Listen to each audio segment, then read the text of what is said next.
वरतून क्रिस्पी आतून सॉफ्ट, हाच आहे आज नाश्त्याचा बेत. चला तर मग आज आपण बनवूया थालीपीठ.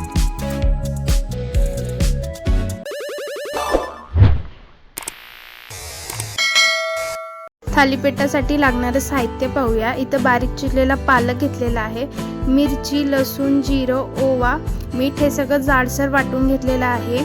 1 वाटी तांदळाचं पीठ, 2 वाटी ज्वारीचं पीठ, 1 वाटी गव्हाचं पीठ, 1 वाटी बेसन पीठ आणि 1 मोठा बारीक चिरलेला कांदा.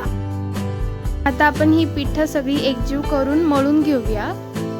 1 वाटी गव्हाचं पीठ घालूया, 1 वाटी बेसन पीठ घालूया. आता आपण अर्धी वाटी तांदळाचं पीठ घालूया. आता आपण जे वाटण करून घेतलं होतं, मिरची, लसूण, जिरं, ओवा आणि मीठ घालून हे वाटलं होतं ते वाटण घालूया. आता आपण बारीक चिरलेला कांदा घालूया. बारीक चिरलेला पालक घालूया. पालक हा ऑप्शनल आहे, तुम्ही घातला तरी चालेल, नाही घातला तरी चालेल. 1 चमचा धने जिरे पावडर घालूया. 1 चमचा हळद घालूया. आता आपण हे सगळं मिक्स करून घेऊया.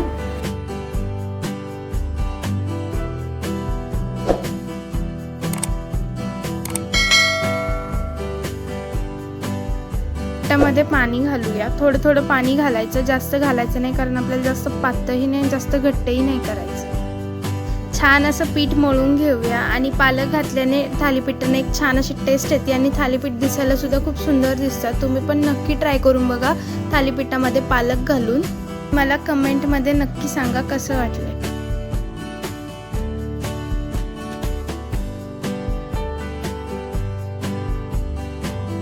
तर इथं थालीपीठाचं पीठ मळून झालेलं आहे. बघू शकता एकदम असं जास्त घट्टही नाही जास्त पातळही नाही, असं मीडियममध्ये मळलेलं आहे. आणि याला आपण नंतर तेलही लावून ठेवू शकतो, जेणेकरून त्याचं खरपसणार नाही आपलं पीठ. आणि आपण याला 5 मिनिटं झाकून ठेवूया.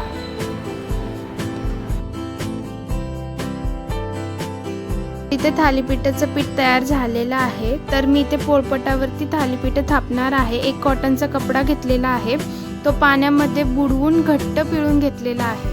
तर एका भांड्यामध्ये पाणी घेतलेलं आहे आणि हातानेच हे पाणी कपड्याला लावून घ्यायचं आहे, खूप जास्तही पाणी लावायचं नाही. आता आपण थालीपीठ थापून घेऊया.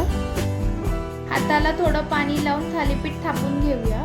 थालीपीठ सगळ्या बाजूंनी एकसारखं थापून घ्यायचं, कारण जर थालीपीठ कुठे जाड कुठे पातळ राहिलं तर मात्र नीट भाजलं जात नाही. आता आपण याला 4-5 होल्स करून घेऊया. थालीपीठ टाकताना आपल्याला गॅस कमी करायचा, नाहीतर हाताला वाफ बसू शकते. तर कापड अलगद उचलायचं आणि थालीपीठाची बाजू खाली करून कापड काढून घ्यायचं. थालीपीठाच्याच कडांना आपण तेल सोडूया आणि थालीपीठ भाजत असताना आपल्याला गॅस मध्यम ठेवायचा.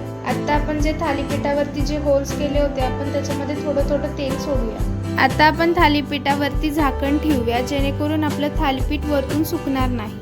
आता आपण थालीपीठावरचं झाकण काढूया आणि थालीपीठ भाजले का नाही हे चेक करूया. आता आपण थालीपीठाच्या वरच्या साईडला आपण तेल लावून घेऊया आणि याला उलटून घेऊया. तुम्ही बघू शकता इथं थालीपीठ आपलं छान असं भाजलेलं आहे.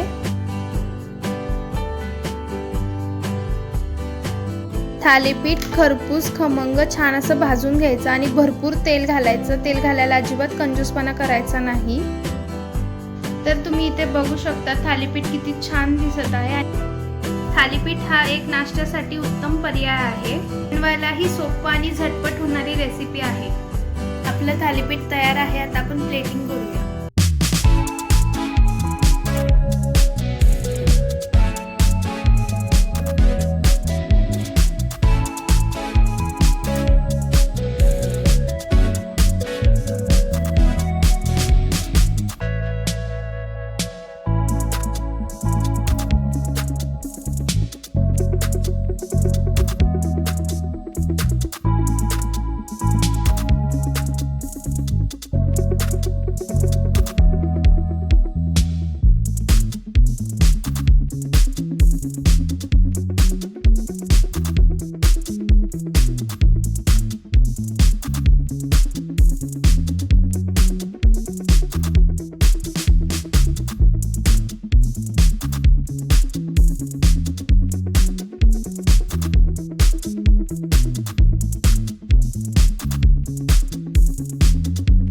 माझा हा व्हिडिओ तुम्हाला कसा वाटला नक्की कमेंट करून सांगा. माझ्या या व्हिडिओला भरपूर लाईक करा, शेअर करा आणि सबस्क्राईब करायला विसरू नका. धन्यवाद.